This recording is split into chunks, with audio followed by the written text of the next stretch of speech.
Aloha, What? mi amigos. Welcome to What's the up, world everybody? of AMOK. We love you. Yes. Anyhow, actually, actually, actually, I love Reese's Pieces. But I mean, not Pieces. That's just a Reese's part. But anyhow, Reese's Pieces are I okay. like But coconut cookies. but it's more about the actual full Reese's. How was your Tuesday? I Did like you have a water. taco today?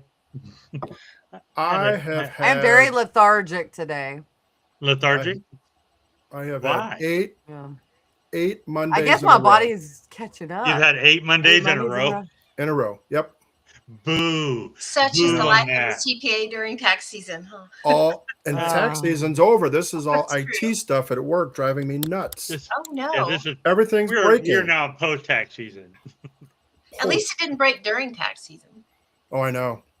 no, but they You're kept right. trying to get him to work while he was gone this weekend. It was like, what? Taking phone calls and things breaking. I'm like, call, blah, blah, blah.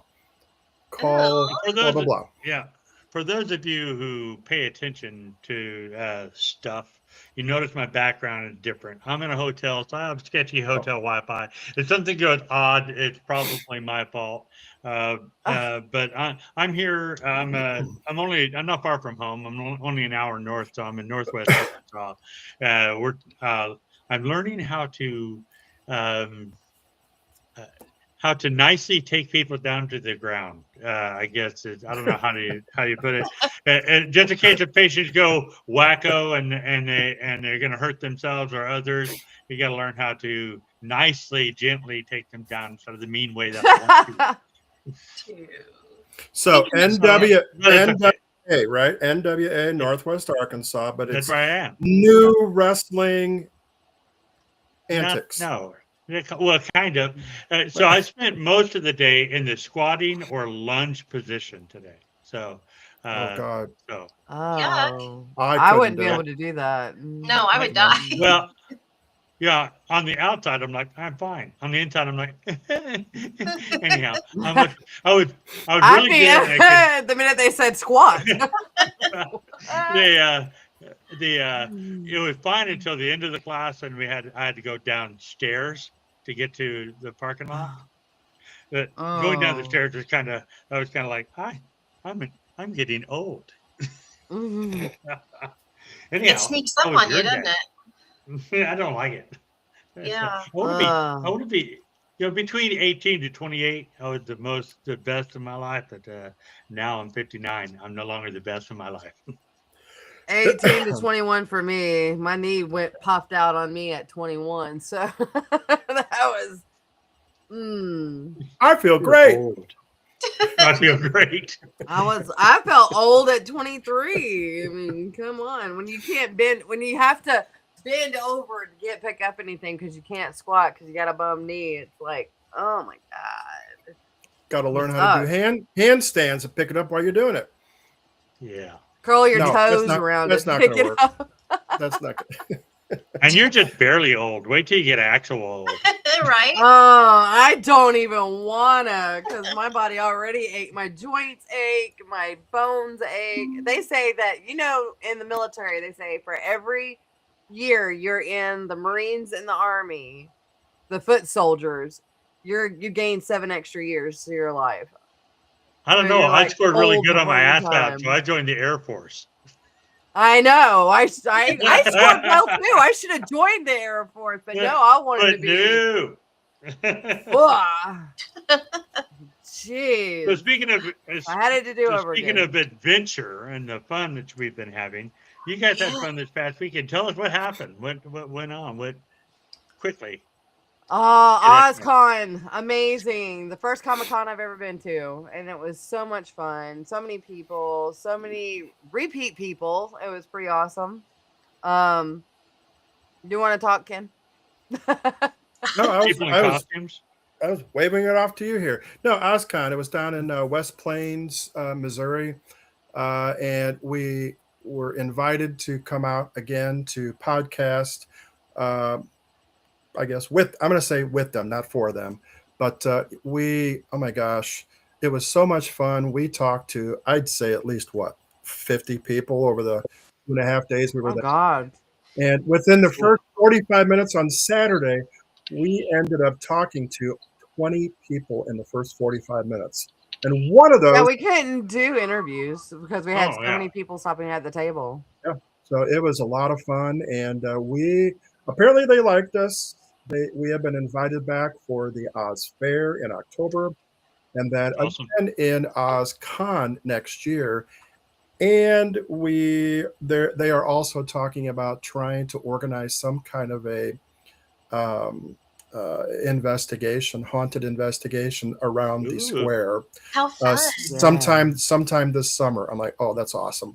So and Well, they yeah, I'm not gonna toot our, well, what's the word I'm looking for? Not toot our horn. It's I'm not gonna jump to the gun because I want to believe that it's gonna happen, but at the same time, I trust them. If they can get it done, they can get it done. But Not gonna count on it. Well, that's what they do, though. They organize stuff, right? yeah, exactly. Organizers. Yeah. So if they say, you know, I'd like to do that, I have faith that they'd do something like that. Oh yeah, I mean, same. I never met them outside of the show, but they seem to be that type of people. So yeah, they're good people from what I can tell.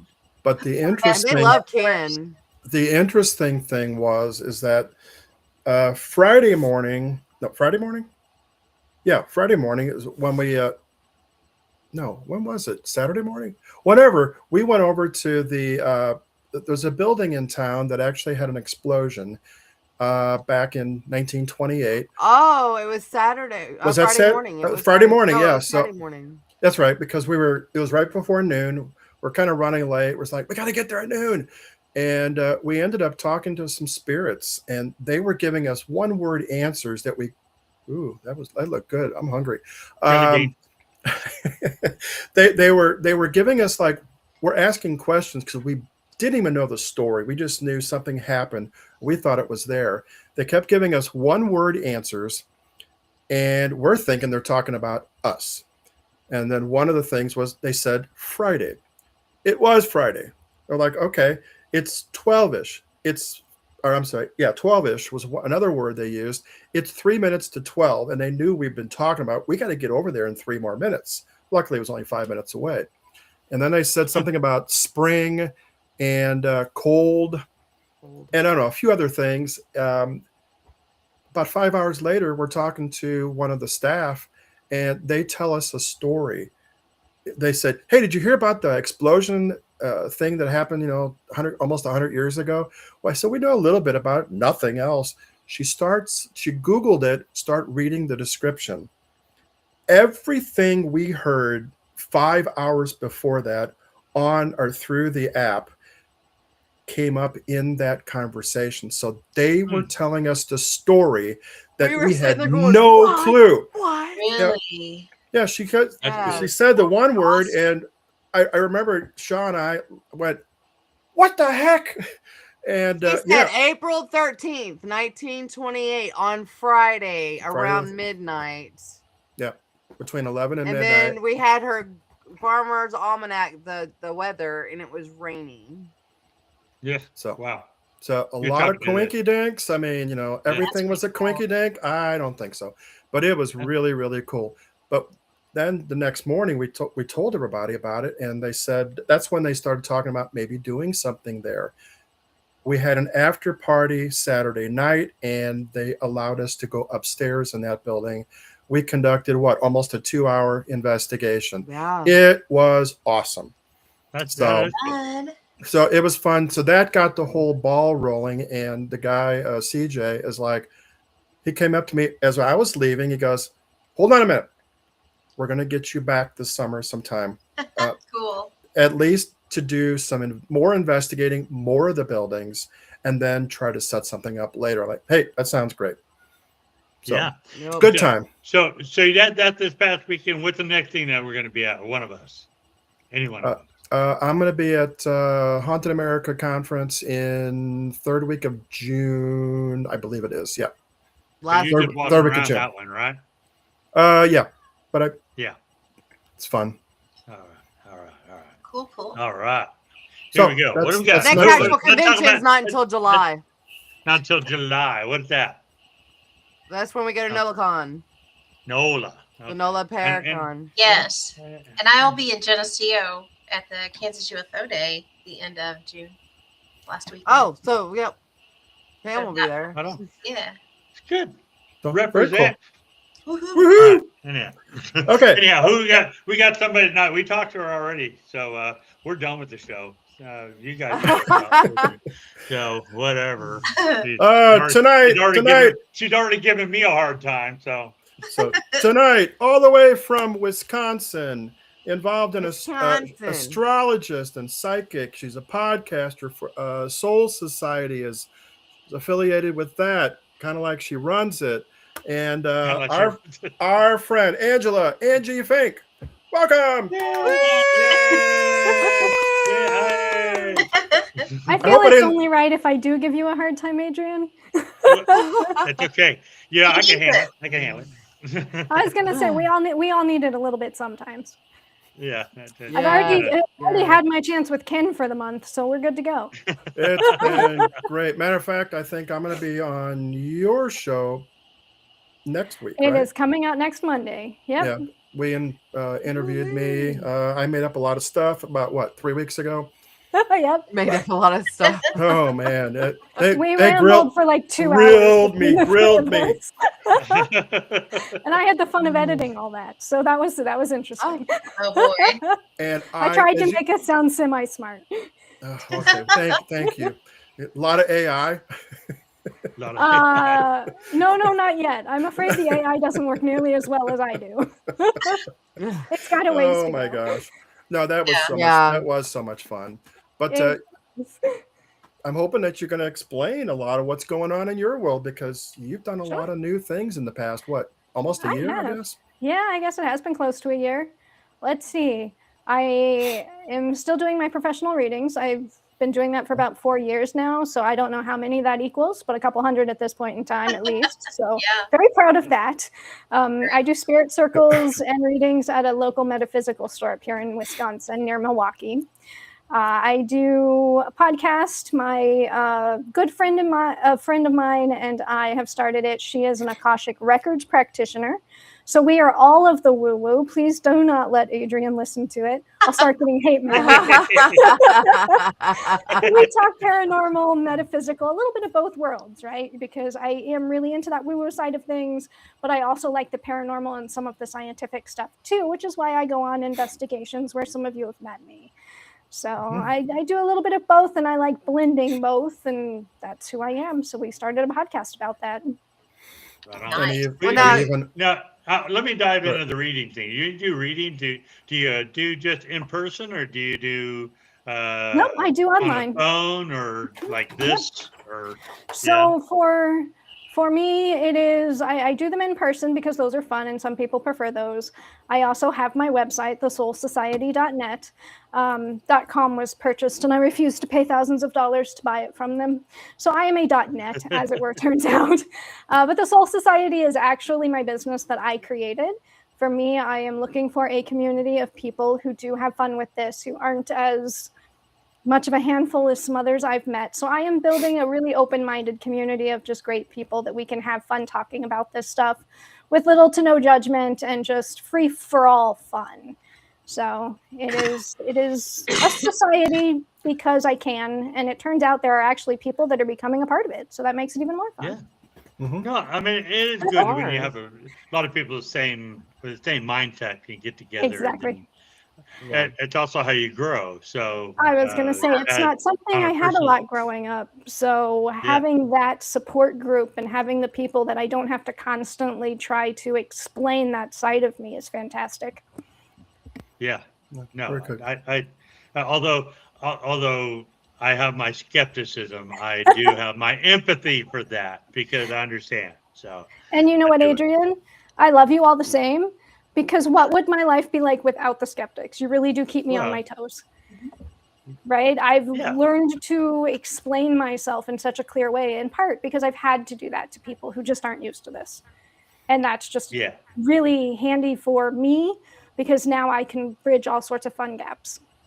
Yep. And I know I try to get read. And when people are reading me, I'm not trying to block them.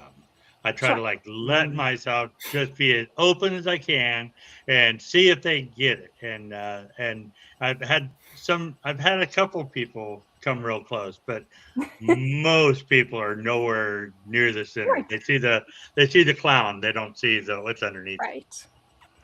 And that definitely makes it hard, right? I mean, you and I could go on a whole conversation another time. We won't bore the people today, all about how energy actually affects readings. So your lack yeah. of believing sometimes just lines you up with the people who are not going to get it right. Yeah. That's a whole Could be. manifestation law of attraction thing. Well, kind of maybe we'll segueing into that, as a maybe we'll have a show. child, Maybe we'll have a show on that. Yeah, go ahead. as a child with those abilities, how did you navigate that? Was it like confusing, scary, or Oh, was it like was natural to you? No. I mean, the aspect of actually interacting with spirits was natural. Interacting with humans has been the harder part for me. So my childhood's dark, and I don't try to hide that, right? I am very glad I am no longer a child. What happened was, when I was about 3 years old, I went through an experience that led me to realize that humans were dangerous and that my parents were not infallible. So I lost that sense of childhood safety at 3. And I realized if I wasn't safe with my parents, and I was this tiny, adorable little thing that wasn't safe with anybody, then where could I feel safe? I personally believe that we are all born with these abilities turned on, and we end up turning them off as we go. So because it was so natural in me, I ended up leaning more towards the spirit world. So for me, I actually shut down. I was that quiet, introverted kid that really never talked to people. Everyone thought I was so judgmental because I just sat over there and I studied them. I studied humans, but I didn't interact with them a lot because I was too busy having conversations in my head with spirits and learning their stories and having all of this history like fed to me visually and through stories. And I was far more interesting to me than who was winning baseball at school. So they thought I was broken in all of the ways. And I spent a large portion of my childhood and some of my early adulthood really wondering if I was crazy. But after, it proves itself over and over again. Clearly, I reached the point where I fully accepted it and believed it. Thus, I'm here. Well, you have many abilities. Like, which ability came most naturally to you, and what was the most challenging one? So all of my senses are turned on to pretty high levels here. For me, I hear things a lot, which is funny because I am partially hard of hearing, but I hear really well. And visual. I'm really good at seeing things. Growing up, it was the knowledge, the weird things that I would know, that I didn't know how I knew, but I knew, and then I wouldn't tell people, and then it would happen. So that was always interesting. But now it's pretty much I try to practice and use all of them as much as possible. And the more that I use them, the more they grow, just like any muscle. Yep. Very cool. I wasn't going to hog anything, so don't want to ask a question. I've been a hog. You go ahead and be a hog. I'm just here to answer questions. I could totally take the conversation and run with it. So you mentioned kind of staying to yourself over in the corner and everything. Mm-hmm. So the spirits pretty much taught you how to see the world from a unique perspective. What's one of the most profound lessons you've learned from the other side? By the time I was in elementary school, I can remember sitting down and helping spirits basically process their own death before I even understood what death was. Most of my childhood, I didn't even realize I was interacting with spirits. They were just people that I interacted with that I couldn't understand why other people didn't see. And I learned from them how important it is to spirits to feel as though their life made a difference, right? There was this common thing when I was working with more of the earthbound spirits, because to me, they're two different things. The paranormal stuff that we play with is earthbound, more here-based, more physical. And then there's that spirit world that we would think of more like angels or spirit guides, that sort of thing. To me, those two things are separate. And because of the energy I was in when I was younger, and a lot of kids do anyway, we tend to start by interacting with that more earthbound level spirit. So they are the ones who were here and then died. So I heard a lot of their death stories. But it was really interesting because all I would do as a kid is sit down, listen to their story, and the next thing I knew, they'd be ready to leave and off they'd go.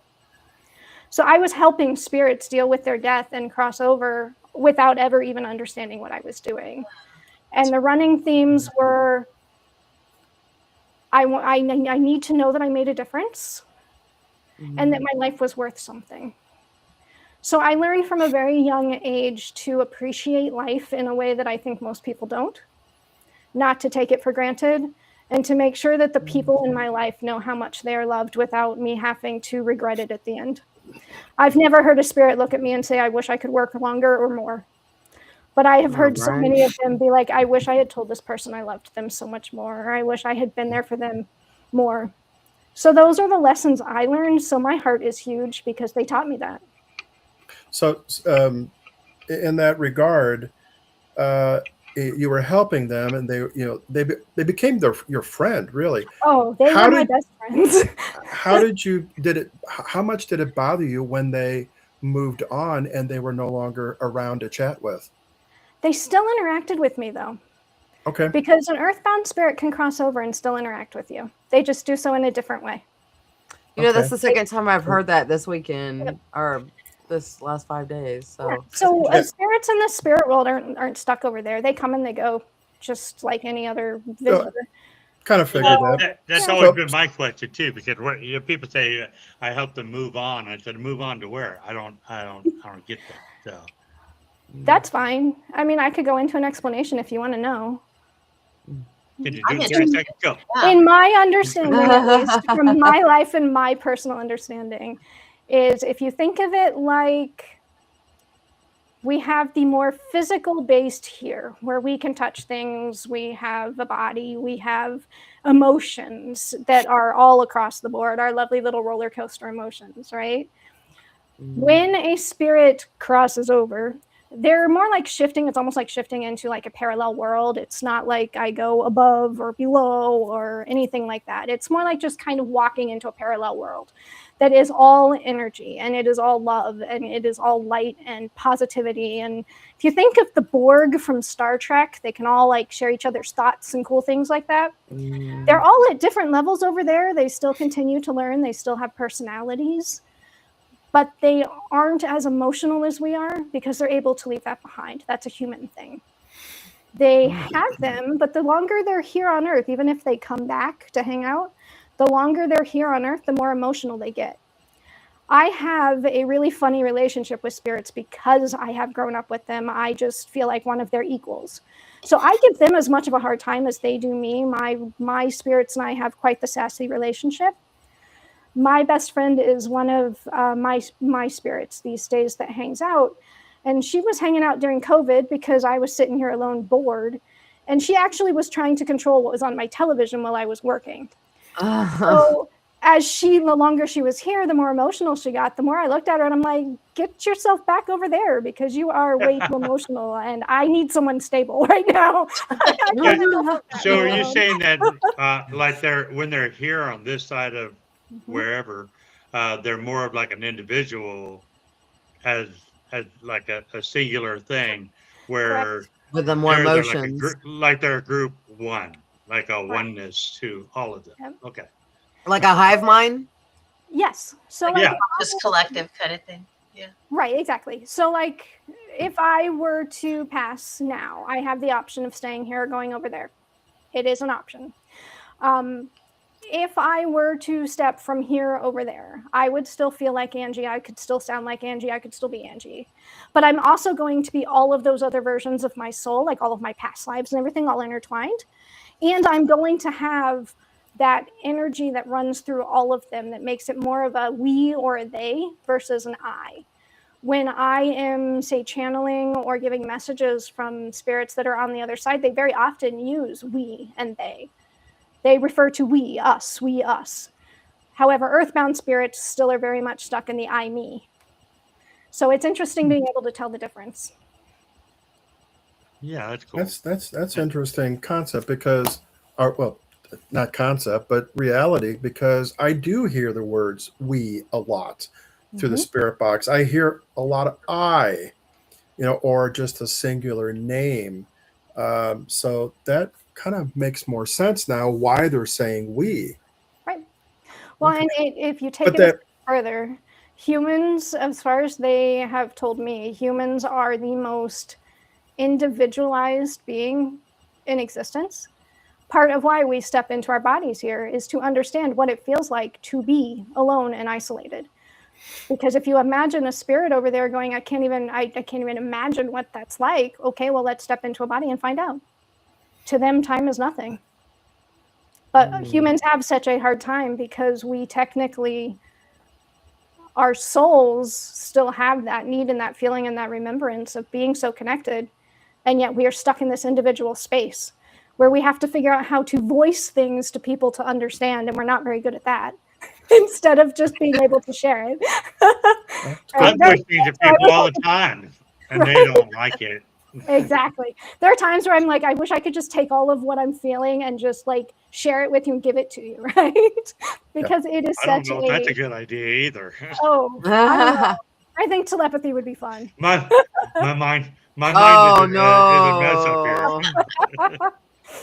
No. As much as you can turn it off and on, it might be okay. I was gonna say it would definitely change how humanity worked, wouldn't it? Oh boy, would it? It definitely would. You mentioned It could make it to where humanity couldn't care less what other people thought, or people would be more conscious of what they say. Yeah. So Correct. it would be like a balance. I don't know. I would probably be on the lines of I could care less what people thought. I think it would Yeah, with force that us mo- to with pay that more movie- attention. With that movie, they got that the Spider-Man kid in it, and he sees a girl for the first time, and his thoughts are going out there to I forgot the name of the movie. And I was just like, that would be terrible because really there's nothing you can hide because everything goes out there. Yeah. yeah, But you see, bet that's thought part- bubbles everywhere. See, growing up constantly So. connected to spirit, that to me is my normal relationship. Because Yeah. I grew up having relationships with them. I mean, I was in my mid-20s before I finally when I should probably have human friends. I mean, I had some that trickled in along the way, but I never had really close relationships with people. Yeah. And I grew up with this level of there is nothing you can hide from them, nor did I really want to. I had to face things because I couldn't really lie to myself when you can feel the truth that's there from them too. So it completely changed even how I think about myself and my relationships with other people. So that's a really cool way to look at it, because that's not, I mean, the way that we think now and communicate now is so different. Sure. Well, yeah, I mean, you can look at your partner and say, of course I didn't eat that chocolate bar. I don't know where it went. When that is completely taken away, there's a certain level of ownership that's there, right? You are And psychic. so- You've heard this conversation before. See? But there is this level of I didn't necessarily have that growing up because even if it wasn't coming from other humans, I could feel it from the spirit world. So I really had to check myself a lot. So you had to learn more to deal with people than you did with the spirit world. Correct. So And that's been my lifelong process is how do I interact with humans? and as you say, it's the opposite for all of us. And I think I kind of walk in both a little bit, but still, I'm getting more used to talking to the spirits, and I think it's becoming more obvious to me that I think there's a spirit network out there. They're going, "Hey, Ken's in the room," and all of a sudden, all these, from wherever, like groups of them come in. It's like, Ken. I got called Kenneth over the weekend twice. So apparently, somebody was not happy with something I said or whatever. I don't know though, because I default to wanting to call you Kenneth, and I don't know why. And that's okay. That's okay. I never have, but I do default to that. When I think of you, you are Kenneth. Hershey's, you and your Okay. I dad. didn't eat it. I mean, that is my official name, but I do go by Ken. For why? I don't know, but always done that. Anyway, I am an Angela who doesn't want to be an Angela, so there you go. Okay. You mentioned the word time a little bit ago. That there's no. I think more so there is no time realization, but I know they can tell time. Is that something related back to when they had a body that they know, it's 4:30. They know how long an hour is.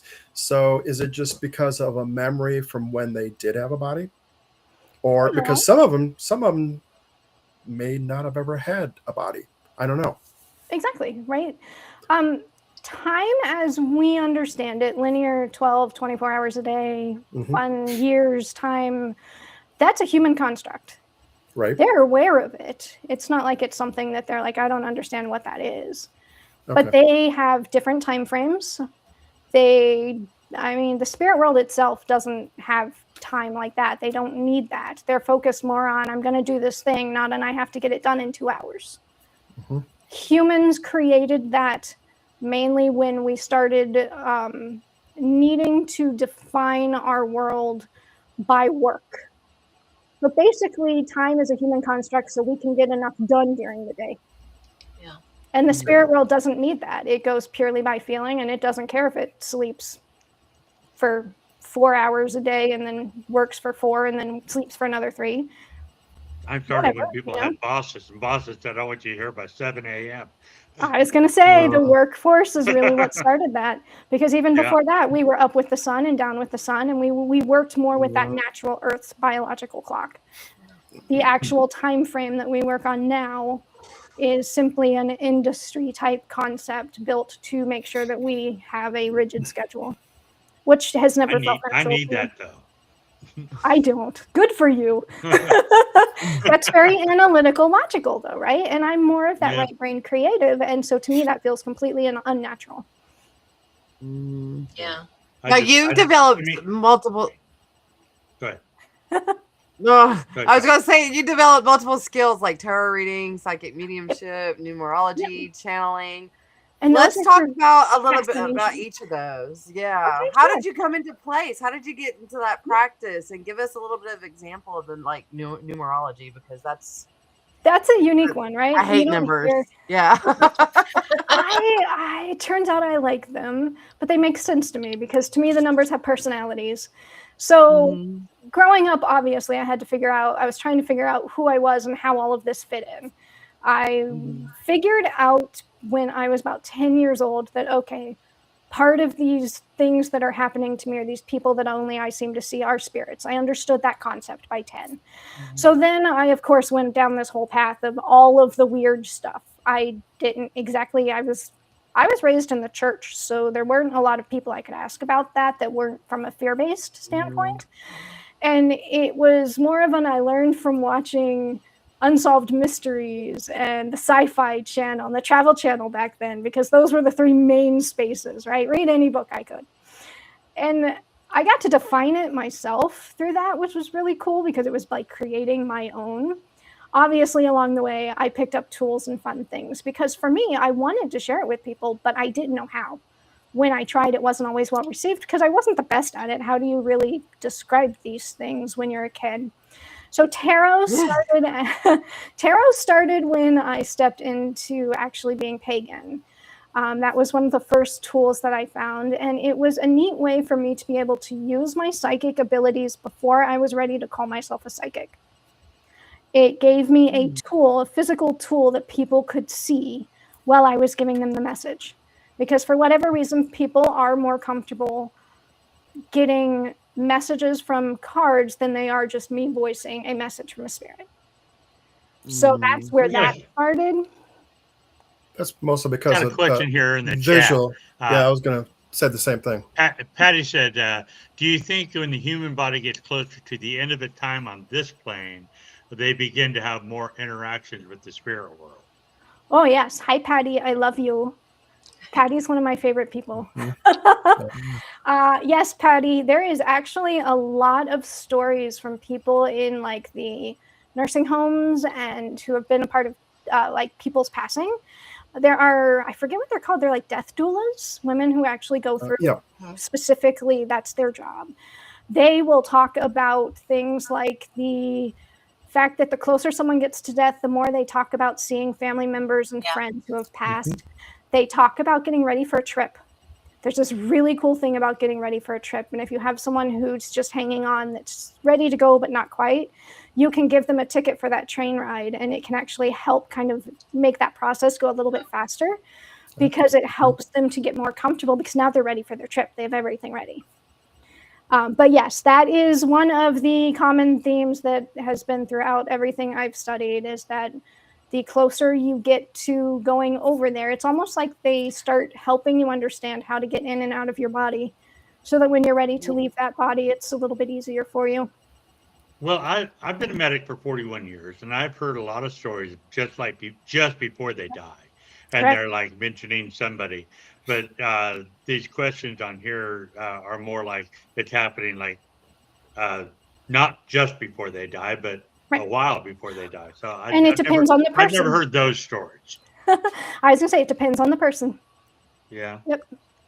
There was one that I heard a while back that was fun. There is a cat in a, I don't remember where it is, but there's a cat in a nursing home somewhere that is basically really good at predicting death. Yes. Yeah. It will. I've heard that yes, too. for years. It will spend time in the room of someone and they'll pass shortly thereafter. It's like it knows, so it goes and hangs out with them until they're ready. Yeah. Yeah, but Oh. I've heard that animals can sense that anyway, can't they? Oh yeah. I mean, Oh, yeah. dogs, cats. Oh yeah. Oh, yeah. My Which dog makes was sense. predicting my other dog's death for 3 days. It was the saddest Yep. thing in the world. It kind of makes sense, you know, if Mm. you have a cat that can sense the spirit world, and maybe they're sensing the dead relatives that are in the room, you know. I Or didn't know they're sensing the spirit world. Cats are crazy. They're Cats are crazy. awesome. Yeah. You got to go talk to the pet psychic, Adrian. I was gonna say, She don't We'll wanna talk to her me. for you. I had two that were 18 years old that both left last year, and they grew up with me, and obviously I'm psychic, so I always have some sort of spirit around. It's just part of who I am.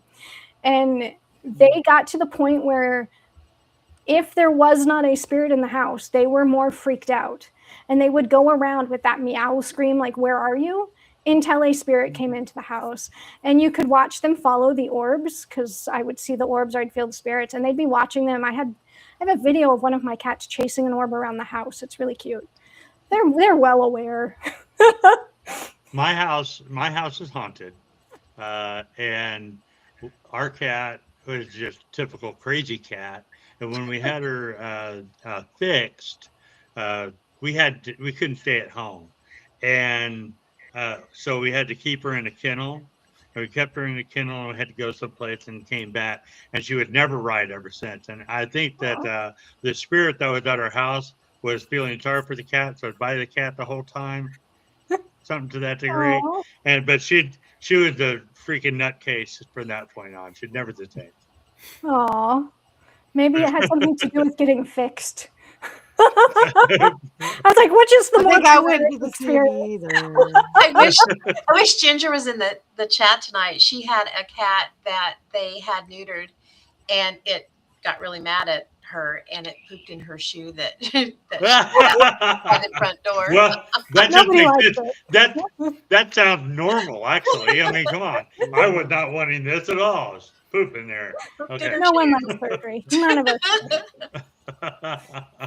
Oh my gosh. So now I know you've done paranormal investigations because I did one with you, and it was a blast. It was so awesome meeting you. Our episode of the Twilight Zone.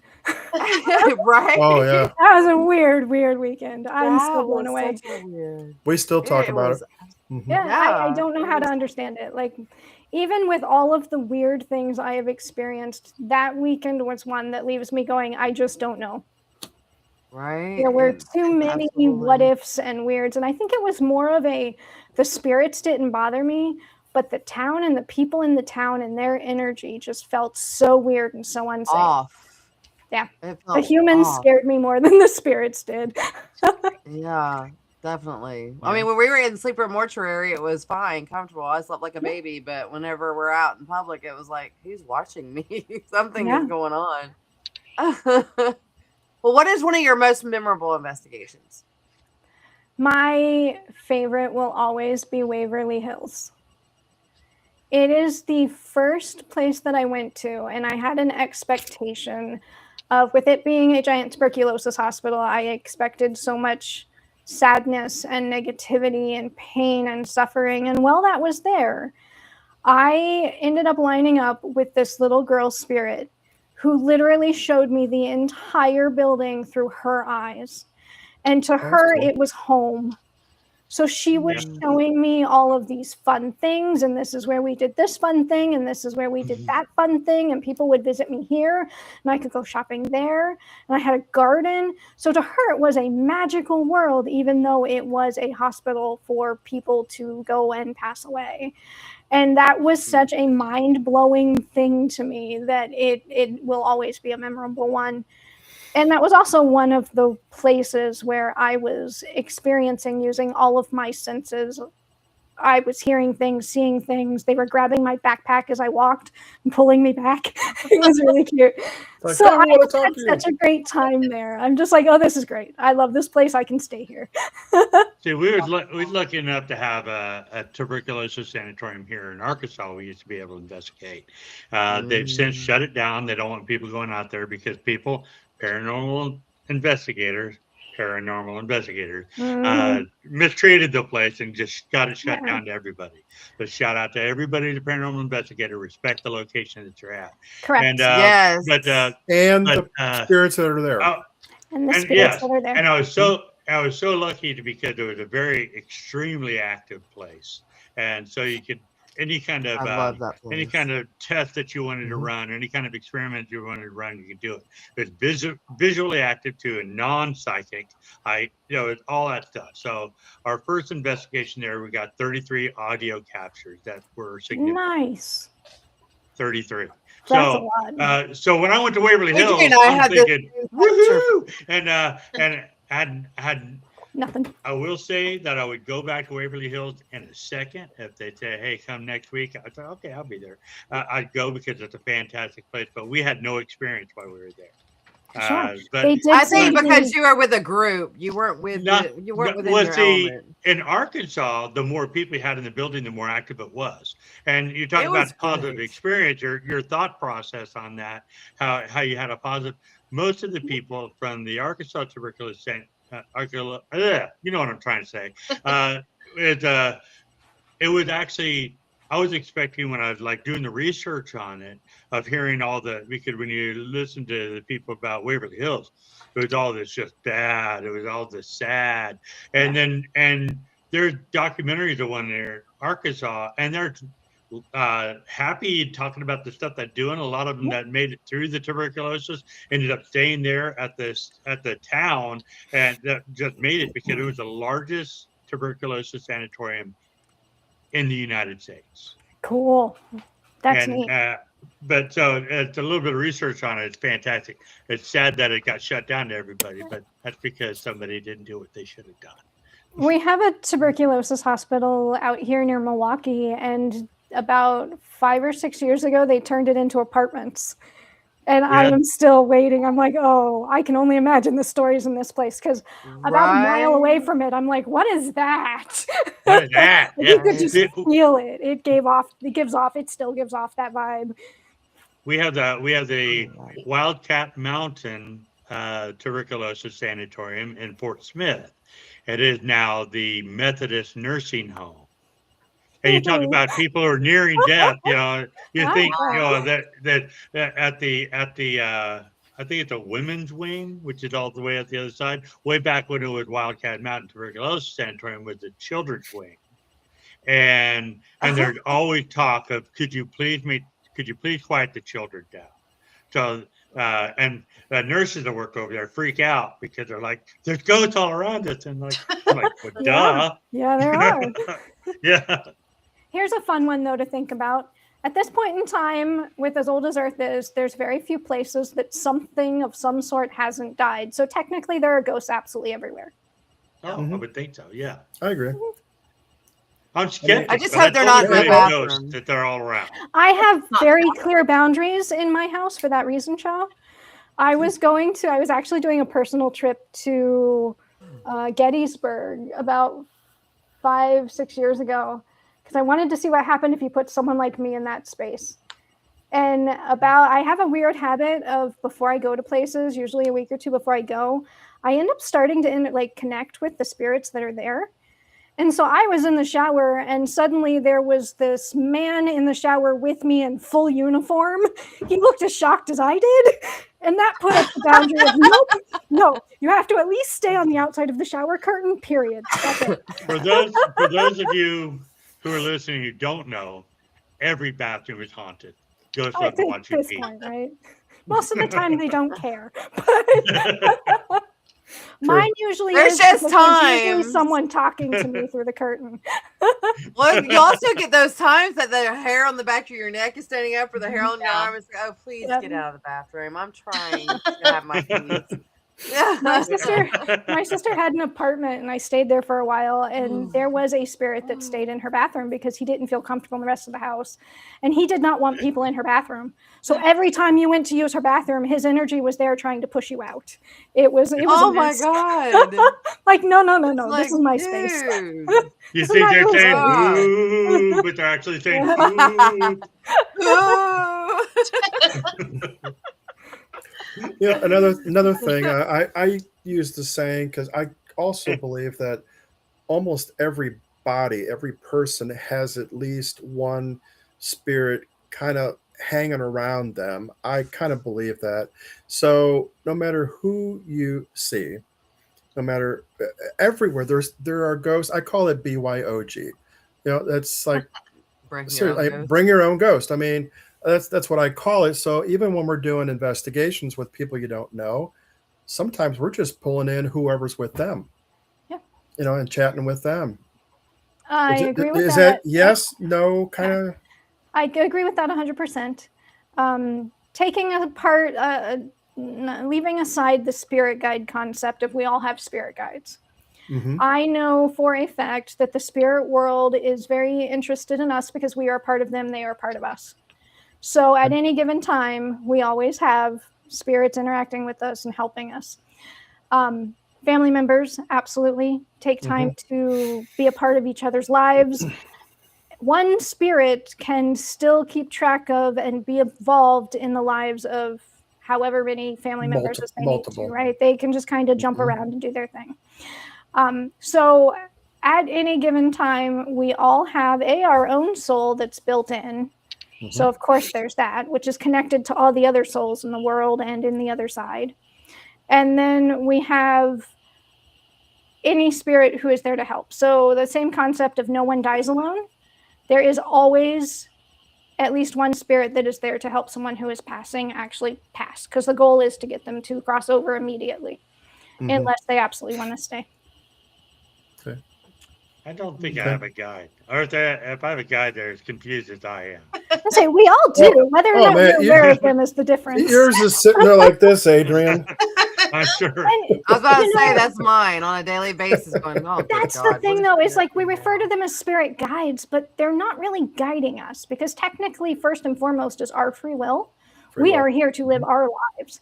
We are technically the ones making the choices. They're just helping it to energetically line up and doing their best to convince us not to die really silly deaths because we aren't paying attention. So they're more like the smart people who are just keeping track of us. Like if you're playing Sims, you don't really want your sim to set themselves on fire that much. So they're the smart ones hitting the occasional button going, hey, perhaps you should turn that fire down a little bit, right? So we call them spirit guides. They aren't really leading us anywhere. We're technically leading. They're just there to help us. So they're more like spiritual admin assistants. So what you just said is like you're in a campfire. It's like that's why in my head it keeps saying, "Get away from the fire. Get away from the fire. Back up." They're the kindergarten teachers, basically. Correct. There you go. Perfect. Yeah. They're the ones like, hey, perhaps you shouldn't touch that hot thing. So we make or, the hey, decision. you really want a hot thing of a different type. Go chase that one. No, you should really read the instructions before you do. Oh. No. Paper? Yeah. What? No. Wouldn't life be interesting if we all had instructions that we actually read? Yeah. So you said earlier that you use it mostly you hear them speaking. Do you see them as well? And if you do, how do you see them? So for me, all of my senses are turned on. So I see them, I hear them, I feel them energetically and sometimes in touch.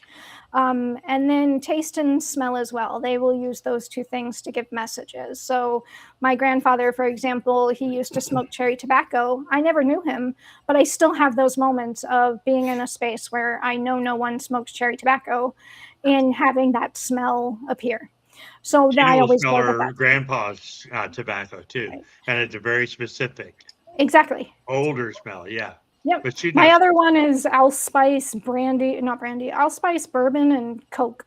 So it's like those smells. It's like, yeah, that's a very weird combination. Yeah, So I know that it's him when I smell that. It's like, oh, there he is. Hi. not in the So 60s and 70s. the interesting part is, though, especially when I'm doing readings, every spirit has a different way of speaking. So when I do, for example, spirit circles, I'll have like 10 people in a room with me that I am just opening up, taking messages, and then we're figuring out who they belong to. Kind of like a reading you would see on TV where they have like hundreds of people. I just limit it to a few.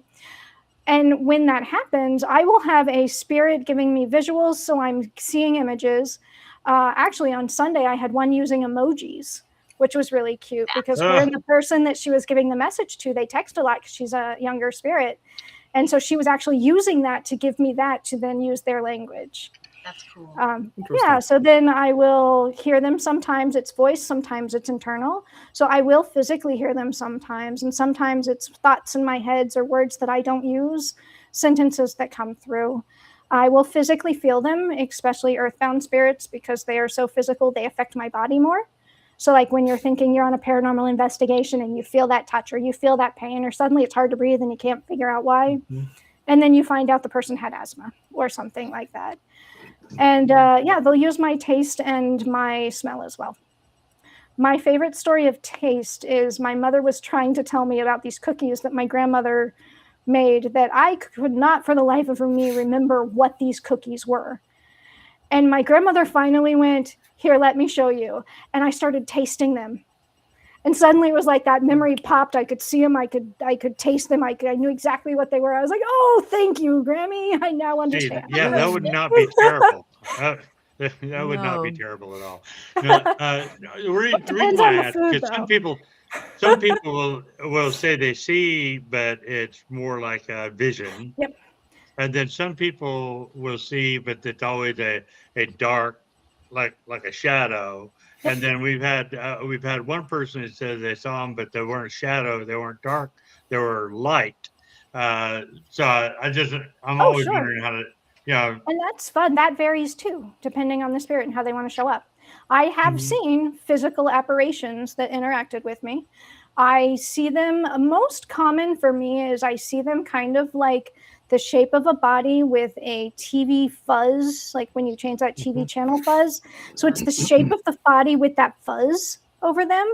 So I may see them as like 2D with the coloring and the clothing, but they still kind of have that fuzz to them.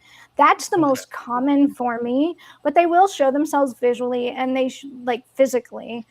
Sometimes it is just the shadow, or I'll just notice the movement. And from the movement, my brain will like, from the movement, my brain, however their energy works, my brain then translates it. There was a day that I was working at a doctor's office. I was a front desk admin at the time, and I'm busy typing, and I felt and saw someone move into my peripheral vision.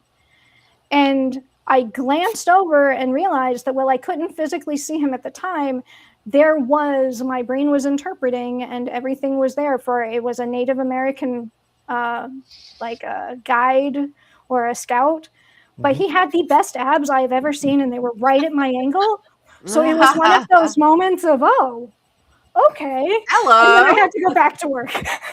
Right? He wasn't necessarily physical, but my brain got enough of a clear enough image that it basically filled in the blanks since he was there. That's funny. Yeah. Wow. You mentioned, I love the way you described the fuzz, the static fuzz. Yep. I've called it, because I didn't know what word to use. It's more like, for me, it's like a cloud. It's just a moving, just moving gray. Exactly. Or I've seen what I'll call the Star Trek, just the electrical outline of an individual occasionally. Yep. And you see it, and you see that move. All you see is this moving like light outline. Or if you imagine one of those, like I'm sure that at least some people have seen the pictures of people who paint themselves to look like a background. And then when they move, you can see that they're a human shape, even though it resembles the background. Sometimes I'll see that where it's just like the human shape, but you can see that it's displaced against the background. I see Which that is when I kind of see fun. shadow people. Yeah, like a and silhouette. sometimes it's that way too. Yeah. I think my favorite that I've seen, aside from obviously Enzo said their aura, maybe? their aura, maybe. To me, it's more like they're made of energy. Technically, the easiest form for them to be is something like an orb. It doesn't take a lot of energy to do that. It doesn't take a lot of effort. The further they get from orb to physical, the more effort it takes for them. So most of them kind of hang out in between. So to me, it's like just the way that the energy is shaped. Like, hey, today I kind of want to be a person. I've seen like Me too. I 1980s say that every leggings. day. I've seen like 1980s leggings walking across my parking lot at home, and what they must have been really proud of their leggings because that's the only thing they wanted to show, but it was almost completely physical. Just bright pink leggings walking across the parking lot. Well, one of the weirdest I've seen. This is I've why seen I 7 wondered full if I body. was crazy. I've seen 7 full body apparitions. I've seen They're several beautiful. parts, Yeah. and but the one that sticks out and that I talk about in my presentation a lot, basically all I saw was the legs. But you know what when I look back on every one of these, it's not like the movies because every time I see them, it's almost like I'm seeing something solid. I'm not able to see through what they're allowing me to see. Sure. Like I didn't see any upper torso. I don't remember seeing feet. I just remember seeing the pants area, Sure. and just before it slammed the door in my face. But like I've seen just a head, Yep. but I couldn't see the hallway beyond the head.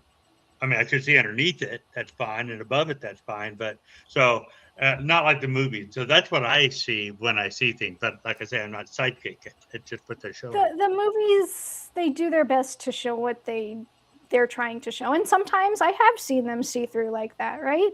It all depends. It seems to be, from my experience, that it all depends on the spirit themselves and how they're able to present. It seems to be more that they have control of that and less of it's something to do with me, because I have seen all of them. So my favorite at this point, I was at work when I was in my 20s, and we had a spirit that liked living in the technology room. It was like a room where they kept all the servers and everything, so it was always hot, and there's always electronics and stuff in there. He actually stepped out. I was sitting on a break out in the hallway, and I was the only one out there.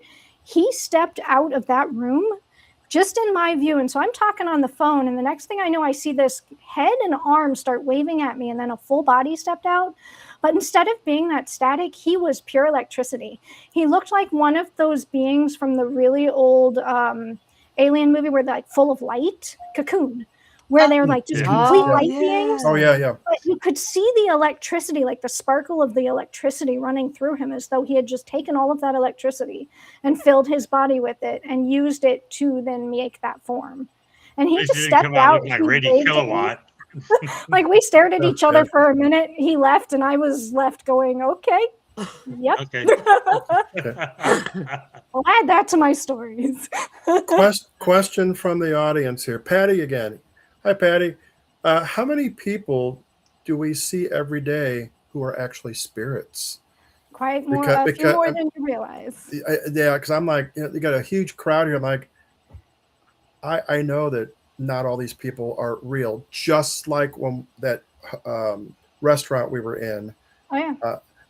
A lot of those people, I don't think were real, but I know you explained it to me one time, but how can you tell the difference between it? You say, I know you told me that there is a definite feel.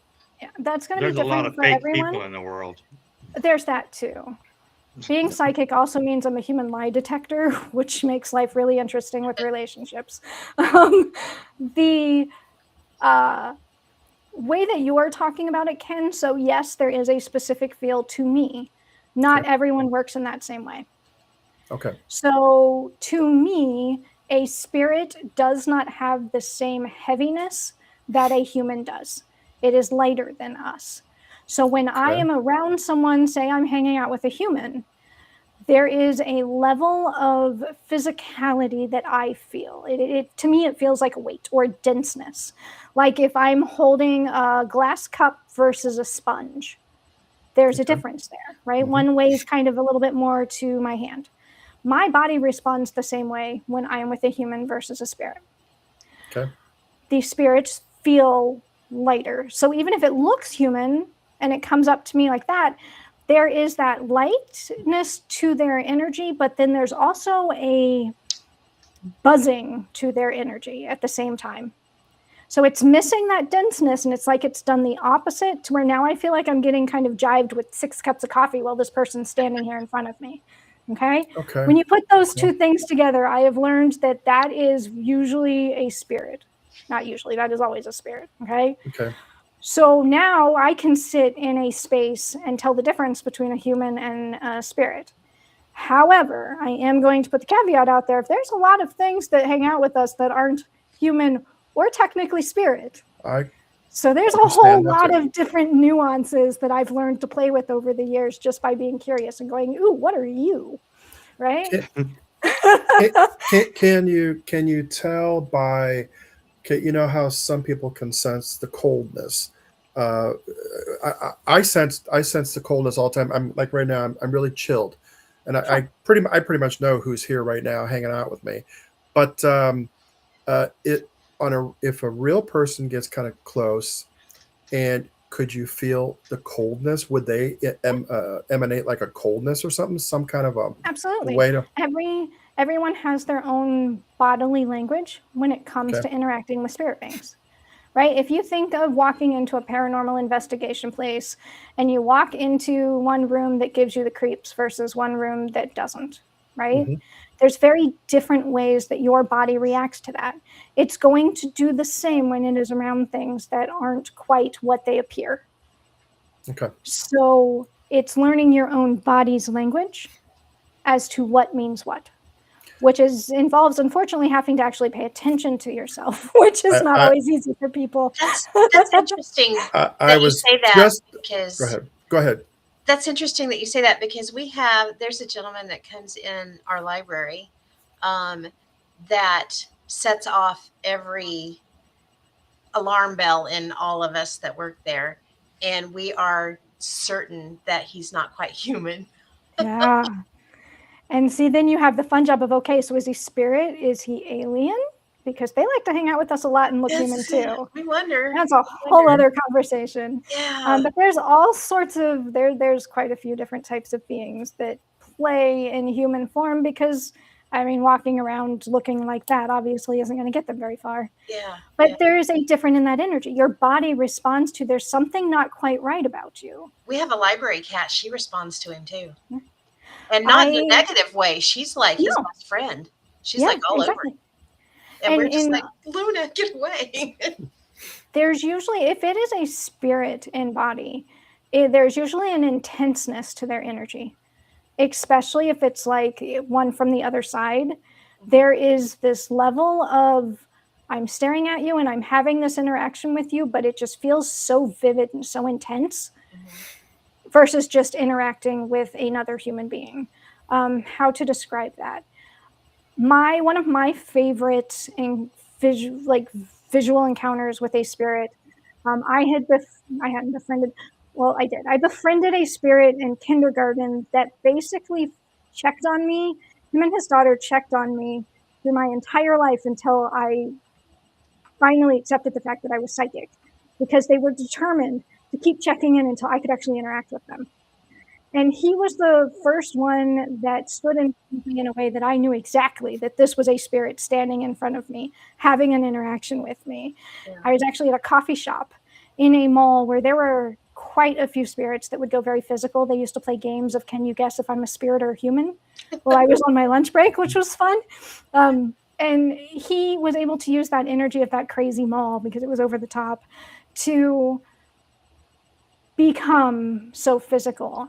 And the interaction wasn't anything you would think of as impressive. I was sitting there waiting for my friend looking at coffee. I had this little man come up beside me, and he was a lot shorter than I expected him to be. But he came up and he was standing beside me, and I glanced over because suddenly there's this person here staring at me. And all he was doing was standing there, grinning at me with such a big, beaming grin. And like, he just felt so different. I couldn't pull my eyes away from him. And so I'm staring at him like, hey, why are you staring at me? But there was such an intenseness to it. It's like I almost couldn't pull myself away from him. And I happened to glance down, and that's where I saw his name tag said Jonathan, spelled exactly the way that this spirit had always told me his name was spelled. Wow. And when I looked at that and looked up at him, his grin got even bigger. He didn't say a thing. He just beamed. And I had that look on my face of, wait, is this really happening? And about that time, he turned around and he walked out of the store, and I followed him. But before I could get to the door where he was at, I was maybe 2 to 3, maybe a foot behind him. So 2 to 3 steps behind him, he was gone. So it was just that moment of, I am here, this is who I am. But the intenseness of it, even before I realized who he was and what he was, I feel it. It was just like the entire energy got static electricity. Yeah. And everything was so like, my body was responding like everything was just so intense. And that's what got me to stare at him was, I don't know what it is about you, but you just, I'm stuck staring at you. I can't explain it. That's a lot of people express that same thing when they interact with someone that's a spirit. Yeah, Very cool. This person, he acts like he's not comfortable in his body at all. Like he can't quite figure out how to work it.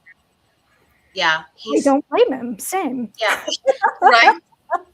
But right, like sometimes you can see it physically too, where it's like, I'm not sure that body really suits them. Yeah, and that's how this gentleman is. He's very polite, very nice. That he just I don't think my skin's on right. Our alarm bells off. He makes it incredibly serious. Oh my goodness. So bottom line is basically what you taught. What you taught me was to really figure some of this stuff out. You just have to learn, really, really learn to pay attention. And you have to learn to your surroundings and yourself. Yeah. Yeah. So you've been a good teacher. Known you for a long time, and every time we get together, it's like, oh my God, I learned something new. This is great. Woohoo.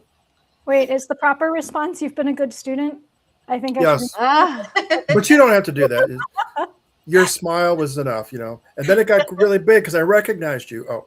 Yeah, there's that. So you think everybody had that ability? I do. I personally believe that. Now, that's interesting because growing up, I did not believe that. But it has become one of those things that once I opened up my mind to it, it feels too real for me to go back on. I personally believe, especially if you look at toddlers and kids who are just so good at knowing things they shouldn't know and getting things that they really shouldn't be given, like they are magical at getting what they want. All of these are these beautiful connections to that other side. And they all seem to have this little telepathic abilities and just, it's all there. But as we go into school, like school-aged especially, is when we then have to learn how to be human.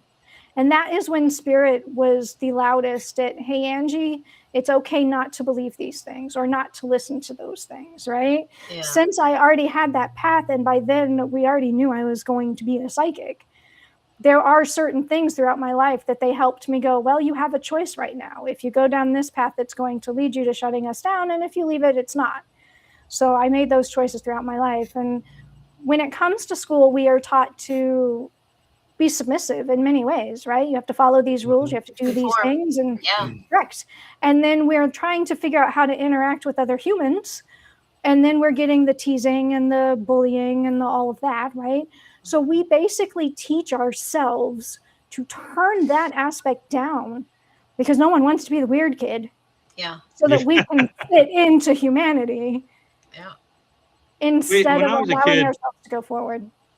When I was a kid, I wanted so much to have the ability. My aunt had something going on, too young to really understand what's going on, but it was definitely in that woo-woo side. And as a kid, yeah, I wanted so much to have the Force. So by '77, I was really trying to I was trying to choke people like Darth Vader. It didn't work. There's a movie that came out a little after that called The Darth Vader Fury. does it wrong. Yeah, the Fury. The Fury had people with that telepathic ability with each other and telekinesis. And I wanted to do that. I wanted to spin people until they bled. It didn't work. Then in '81, scanners came out, and I was just trying to blow people's heads off. Never could do it. And I said, forget it. By then, I was like, And forget now we it. understand why he was never allowed to do it. He was going to use it to blow people's heads off. Yes, Come on. Oh, Yin I or warrior wouldn't yang. have given it terrorist. to you either, man. I don't know which one's right, the yin or yang, but you have to have both sides. Two sides all the time.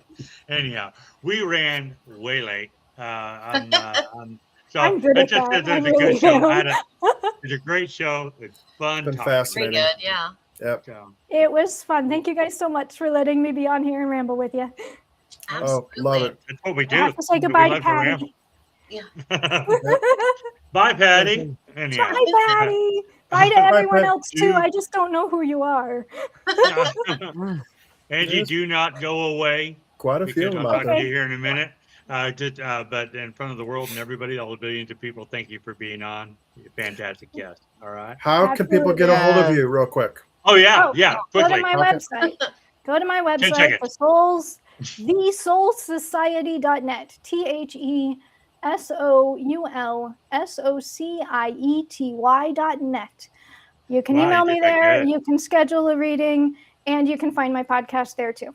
Cool. Hey, go there. All right. Awesome. All in one Thank you place. again. Easy peasy. Awesome. Thanks again, Talk to you in Angie. a minute. Yes. Bye. Whoop. There she goes. No, that was a fun show. That's good. She's a Great good. show. was. good Yeah. guest. Very, very Hey, good. I was a clock watching, but I miss Will Trent. But that's okay. It's on the DVR. I can watch it when I get back home. Yep. You can't. We have William Bove, author, coming up next week. Yeah. Who? Exciting. William? William Bove. He's a horror author. He kind of blends. Horror author. Yeah. It's really. I had him on my show. I'm not gonna spoil anything. For those of you that want to watch and get to know more about him, come and watch us next week. And you'll. Of course you learn want a to little come bit and about watch it. William Bove. Same bat time, same bat channel. That's how it works. Okay, see you guys. Fun stuff. Bye. Have a great week. Have a Stay- good stay A.M.O.K. week. I'm not going to read this time.